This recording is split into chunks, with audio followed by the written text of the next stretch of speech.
Shabbat Shalom PJC. This Shabbat is Parshat Ki Tissa and is Parshat Parah, where we add an extra reading at the end to remind us of the mitzvah of Parah Aduma. But that's not what I want to focus on in the few minutes in this video, in this presentation. Parshat Ki Tissa presents a most troubling, a most difficult moment in Jewish history.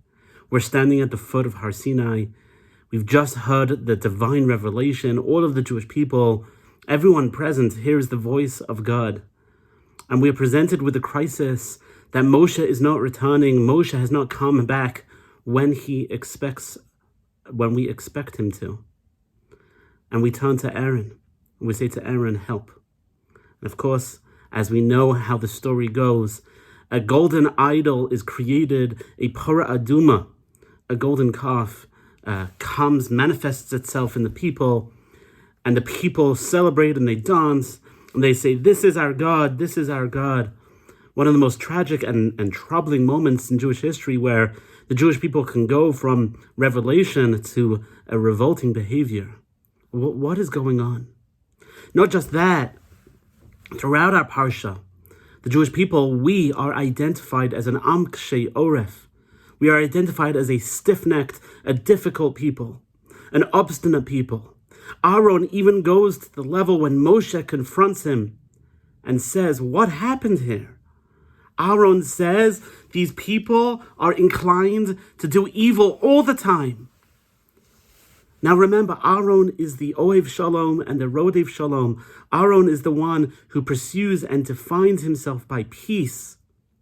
So for him to pronounce the words that we're an evil people is very troubling. What is going on? Rabbi Samson Raphael Hirsch, the great 19th century rabbinic leader, offers a wonderful comment. A comment that changes the whole understanding of Am Kshei Oref, an obstinate people, on its head. He says quite startlingly that God chooses us because we are obstinate, because we are stubborn. You see, when you have something as precious, something as profound and impactful as the Torah, it would be easy to give the Torah to a nation of kind people, a nation of malleable people, a nation who are hungry and ready to grow, who are flexible, a nation who are spiritual. But that's not who God gives the Torah to. God gives the Torah to an Am Kshei Oref. He gives the Torah to a nation of people with opinions. Gives the Torah to a nation of people who are difficult at times, who are rude at times, who have strong formed opinions at times, who love a good debate. Rav Steinsaltz, Zecher Livracha, who passed this past year, was fond of sharing that one of his great regrets in Israeli culture is that they didn't teach Talmud, that they spent all of their educational effort teaching Tanakh.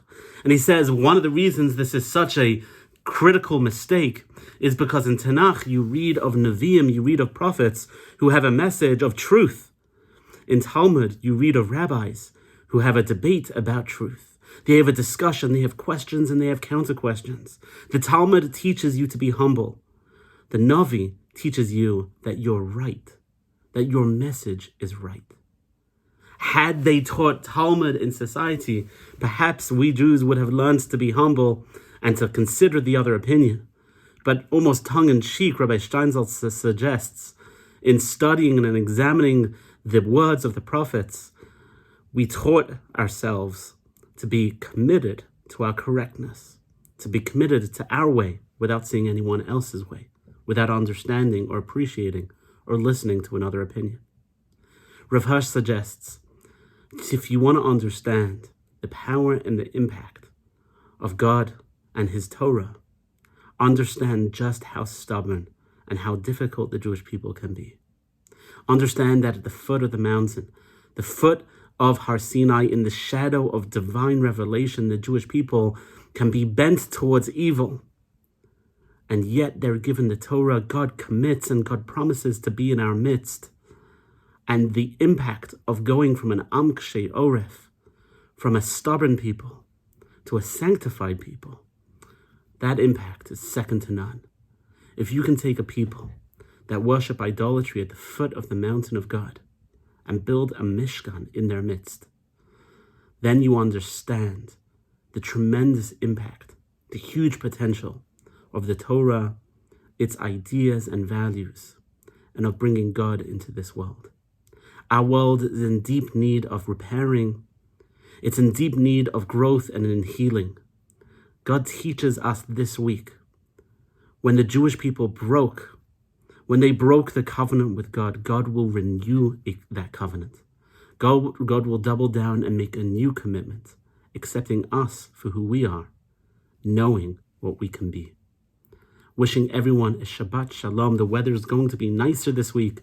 We would love to see you at some point over Shabbat.